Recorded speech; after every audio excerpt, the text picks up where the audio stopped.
मैं प्रीति Tiwari Harda degree college के YouTube channel पे आपका स्वागत करती हूँ। आज हम पेपर सॉल्व करेंगे।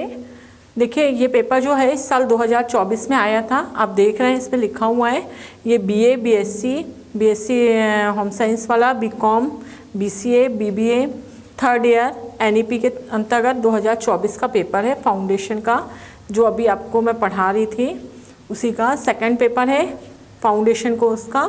पार्ट ए, हम पार्ट ए की बात करेंगे। दो पार्ट में आता है ये, पार्ट ए और पार्ट बी।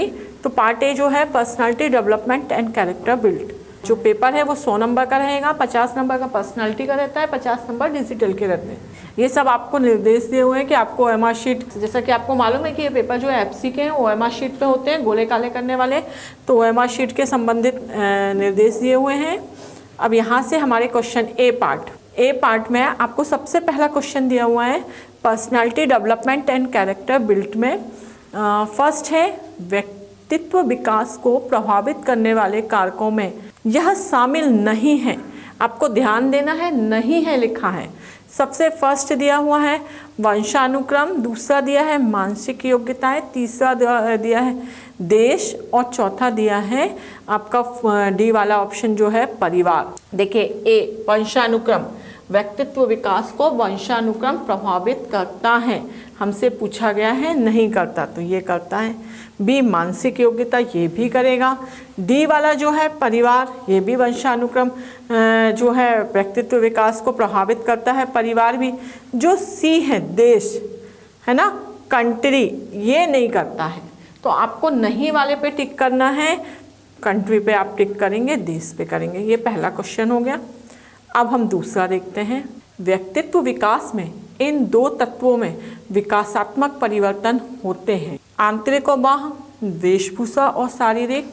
बी में लिखा हुआ है, सी में लिखा है आत्म संप्रत्यय, डी में लिखा हुआ है दोनों ए और बी। व्यक्तित्व विकास में इन दोनों तत्वों में विकासात्मक परिवर्तन होते हैं। तो आंतरिक भी होते हैं, इंटरनल एंड एक्सटर्नल भी होते हैं।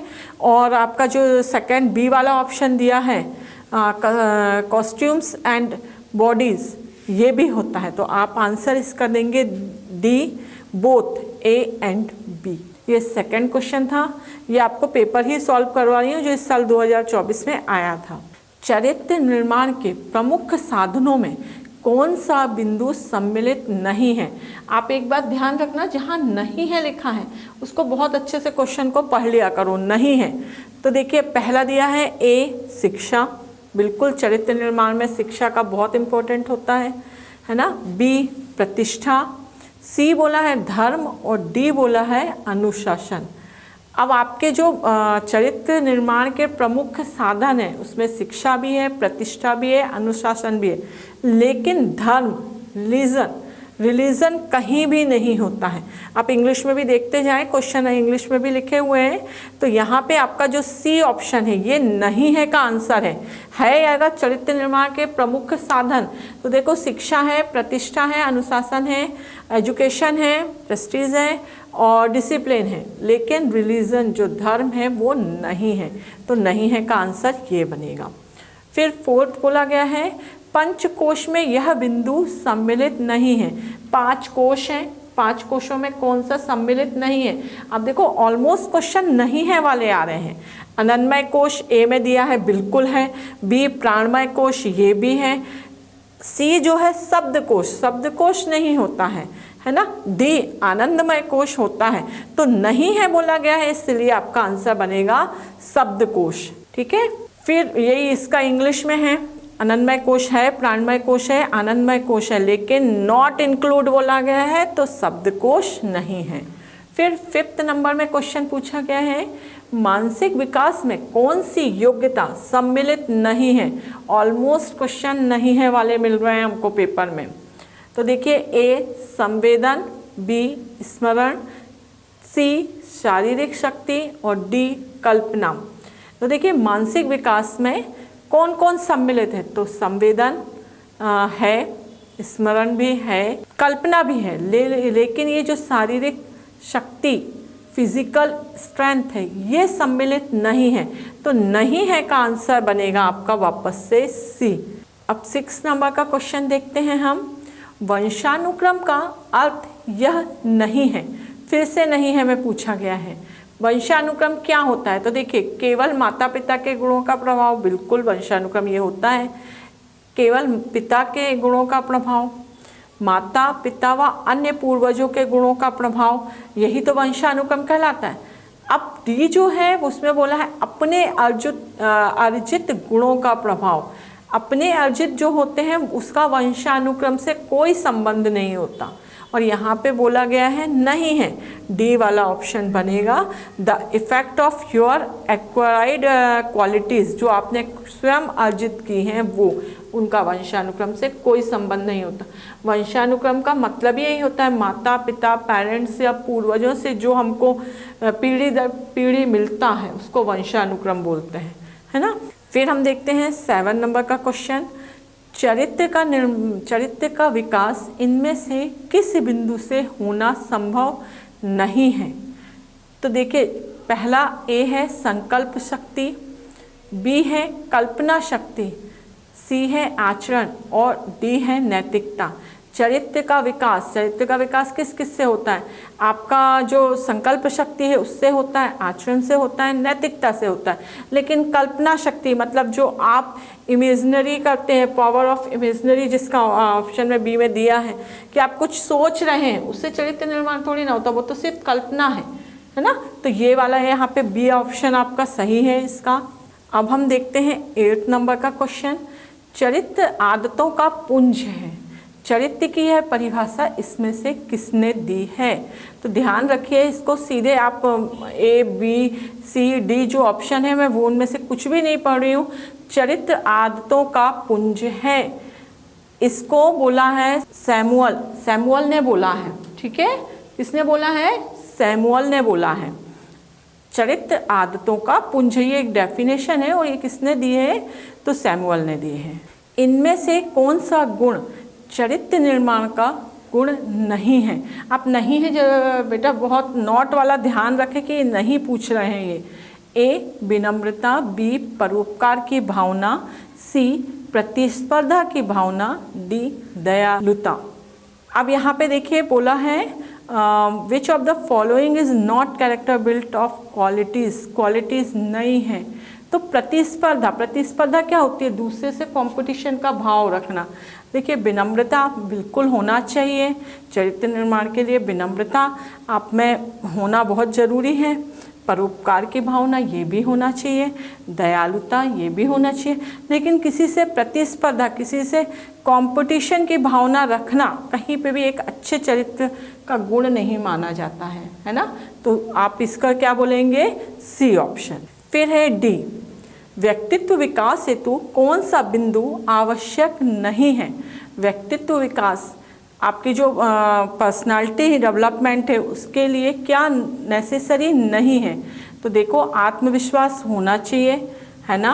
दूसरा बोला है आपकी क्षमताओं व कमजोरियों की पहचान, बिल्कुल आपको मालूम होना चाहिए कि आपकी स्ट्रेंथ क्या है और आपकी वीकनेस क्या है, ये भी आपको आना चाहिए। फिर वेशभूषा, ऐसा ज़रूरी नहीं है कि आपके बहुत अच्छे कपड़े या आपका बहुत अच्छा रहन सहन, आपके अच्छे कपड़े ये बताएं कि आप बहुत अच्छी चरित्र के हैं। कई बार ऐसा होता है कि अच्छे कपड़े पहने हुए व्यक्ति का चरित्र अच्छा नहीं रहता। तो यहाँ पे आपका जो ऑप्शन है सी वेशभूषा। और बिहेवियर जो डी ऑप्शन है ये भी होता है ना, व्यक्तित्व के लिए ज़रूरी। तो यहाँ पे हम इसको कौन से वाला, वेशभूषा वाला जो है यूनिफॉर्म, इसको टिक करेंगे। फिर 11 नंबर है, राष्ट्रीय चरित्र में कौन सा गुण सम्मिलित नहीं है?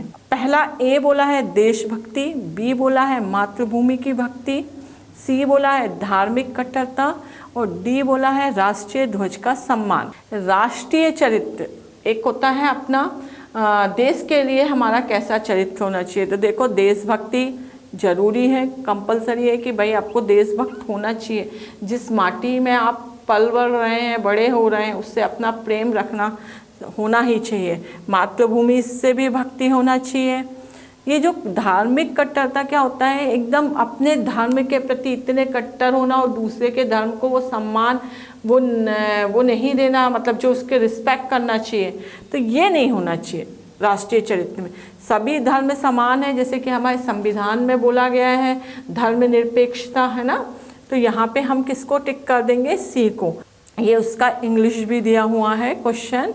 फिर आ रहा है 12, अन्नमय कोश कब उपयोगी नहीं है। अन्नमय कोश मतलब हम जो अन्न जो भोजन ग्रहण करते हैं उसकी बात हो रही है।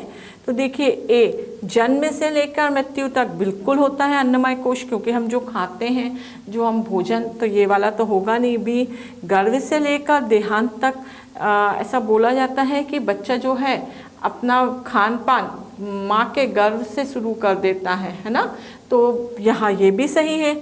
फिर है सी, प्रतिदिन अंगों के विकास हेतु जो हम खाते हैं उसी से तो हमारे शरीर का विकास होता है, हमारे अंगों का विकास होता है। इसलिए बोला जाता है कि अच्छी डाइट लेना चाहिए, हेल्दी अच्छा भोजन करना चाहिए। अब ये मृत्यु के उपरांत, तो मृत्यु के उपरांत कौन मरने के बाद भोजन खाएगा, है ना, मर गया वो तो ये वाला डी ऑप्शन सही है। कुछ चीज़ें तो बहुत सिंपल सी दी है बेटा पेपर में। फिर है 13, व्यक्तित्व व्यक्ति के जन्मजात तथा अर्जित स्वभाव, मूल प्रवृत्ति, भावनाओं तथा इच्छाओं का योग है। यह परिभाषा किसने दी है। परिभाषाएं आपको सीधे नाम से याद करनी है। मैं इसमें जो ए, बी और ए, सी और डी में नाम दिए हैं वो बोल भी नहीं रही हूँ, पढ़ ही नहीं रही हूँ। आपको सीधे याद रखना है कि व्यक्तित्व व्यक्ति के जन्मजात तथा अर्जित स्वभाव, मूल प्रवृत्तियों, भावनाओं तथा इच्छाओं का योग है। ये किसने दिया है, तो मार्टन ने दिया है ना। मार्टन ने इसकी डेफिनेशन दी है। शील गुरु से तात्पर्य है व्यक्ति के व्यवहार के गुण।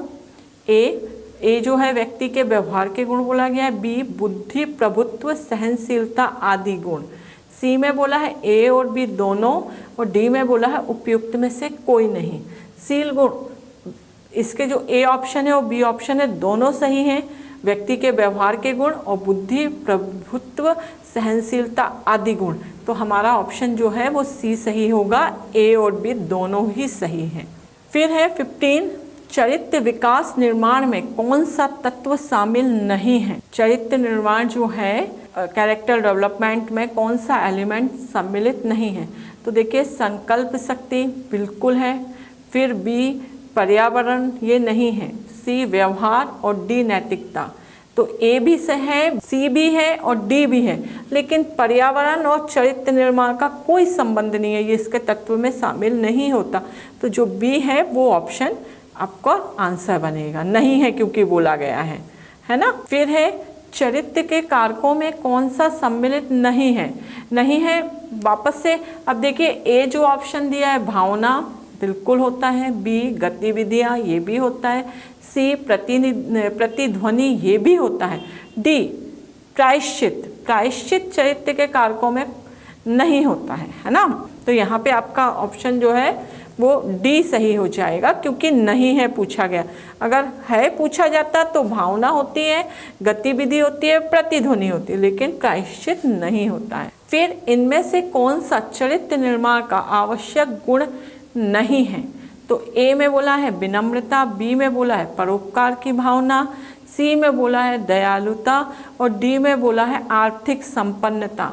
अब देखिए चरित्र निर्माण के लिए विनम्रता होना जरूरी है, एक अच्छा चरित्र विनम्र होना चाहिए, दयालु भी होना चाहिए, परोपकारी भी होना चाहिए। आर्थिक संपन्नता मतलब पैसे से संपन्न होना, उसके पास बहुत सारा धन होना। तो धन का और चरित्र का कोई संबंध नहीं है ना।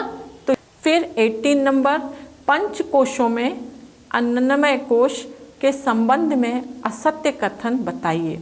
अब यहाँ पे जो आपको ऑप्शन दिए हुए हैं, ए में बोला है मानव के भौतिक शरीर को ही अन्नमय कोश कहते हैं। बिल्कुल, मानव का जो भौतिक शरीर है उसको अन्नमय कोश कहते हैं। हमसे असत्य पूछा गया है, ये सत्य है। इसका अस्तित्व भोजन के सेवन द्वारा बना रहता है। अन्नमय कोश का संबंध ही भोजन से है, ये भी सही है। पंचकोशों में अन्नमय कोश चौथा क्रमांक है, ये गलत है। अन्नमय कोश प्रथम स्थान पे आता है, चौथे क्रम पे नहीं आता है ना। चौथे क्रम पे ये नहीं आता है, चौथे पे विज्ञानमय कोश आता है। तो ये आपका ये वाला सेंटेंस असत्य है, गलत, ठीक है। तो ये आपको मैंने पांचों कोशों का सीक्वेंस सिलेबस में ही बोला था कि याद कर लो बेटा। जैसे सिलेबस में कोश का दिया है वही उसका first, second, third, fourth, fifth कोश। तो यहाँ पे एक सेंटेंस लिखा है, पंच कोशों में अन्नमय कोश चौथा क्रमांक है। चौथा नहीं है, अन्नमय जो कोश है वो पहला क्रमांक है। तो ये कथन असत्य है। आनंदमय कोश के संबंध में असत्य कथन चुनिए। अब आनंदमय कोश के संबंध में असत्य कथन पहला लिखा है, इसका पंच कोशों में द्वितीय स्थान है, आनंदमय कोश का 5वां स्थान है। ठीक है, आपको सीक्वेंस पहले ही जो आगे वीडियो दिए हैं मैंने उसमें सीक्वेंस बताए हैं। तो आनंदमय कोश कौन सा स्थान पे है? 5वां, तो पहला ही गलत है। आनंदमय कोश बी में लिखा है शांति और आनंद का कोश है, बिल्कुल आनंदमय कोश में यही बताया जाता है कि शांति क्या है, आनंद क्या है ना। तो ये बिल्कुल सही है। सी में बोला है विज्ञानमय कोश से नियंत्रित होता है, तो विज्ञानमय कोश हर एक कोश अपने अगले वाले कोश को नियंत्रित करता है। जैसे अन्नमय कोश अगले वाले को नियंत्रित करेगा, तो इसी तरीके से विज्ञानमय कोश से आनंदमय कोश नियंत्रित होता है। और डी बोला है उपयुक्त सभी, तो उपयुक्त सभी तो कथन गलत नहीं है, बी सही है, सी सही है, ये वाला गलत है क्योंकि ये कौन सा है? आनंदमय कोश 5वां। ओके, फिर है मानसिक विकास के अंतर्गत कौन सा तथ्य नहीं होता है? पहला तर्क शक्ति का विकास, दूसरा बुद्धि और भाषा का विकास, तीसरा सी में दिया हुआ है निर्णय लेने की शक्ति, और डी में दिया हुआ है वजन व ऊंचाई का विकास। अब मानसिक विकास के अंतर्गत कौन सा तथ्य नहीं है? मानसिक उसकी बात की जा रही है, तो वजन और ऊंचाई कहाँ से आ गया? इसमें पूरा दिमाग मतलब अपने जो मस्तिष्क है उसकी बात होना चाहिए। तो देखो मस्तिष्क की बात, तर्क शक्ति सही है, बुद्धि के निर्णय लेने की क्षमता ये दिमाग से संबंधित है। वजन और ऊंचाई तो मन से थोड़ी ना है, मानसिक मेंटल उसका नहीं है, तो डी ऑप्शन आपका नहीं है बोला है। फिर है राष्ट्रीयता का कौन सा अर्थ गलत है? नेगेटिव सेंस में बहुत क्वेश्चन पूछे गए हैं। हाँ, तो आप क्वेश्चन बहुत प्रॉपर तरीके से आराम से पढ़ें, आपको सफिशेंट टाइम मिल रहा है। आप क्वेश्चन को पहले जो बोला जा रहा है उसको पहले समझें, फिर ऑब्जेक्टिव पे जाएं। राष्ट्रीयता का कौन सा अर्थ गलत है? तो राष्ट्र के प्रति लगाव भावना बिल्कुल सही है, ये तो देशभक्ति या देश प्रेम ये भी सही है। फिर सी में बोला अन्य राष्ट्रों के प्रति दुर्भावना, तो देखिए अपने देश से प्यार करना बिल्कुल सही है, लेकिन दूसरे देश के प्रति सम्मान का भाव नहीं रखना, ईर्ष्या द्वेष, ये गलत है। आप अपने देश का सम्मान करें, बहुत प्रेम करें, बहुत अच्छी बात है, लेकिन दूसरे भी लोगों का, दूसरे भी देश का सम्मान करें। तो यहाँ पर ये जो है अन्य राष्ट्रों के प्रति दुर्भावना रखना, ये गलत है। अनुशासन का यह अर्थ नहीं है। अब अनुशासन का क्या अर्थ नहीं है? शासन या सरकार की बुराई, ए। बी में बोला है नियम पालन करना, सी में बोला है विवेक के अनुसार अच्छे कार्य करना, डी में बोला है सत्य मार्ग का प्रतिपादन करना। तो देखो बी भी सही है, सी भी सही है, डी भी सही है। ए जो है शासन या सरकार की बुराई करना, ये अनुशासन नहीं है, है ना। तो अपन ए को टिक कर देते हैं।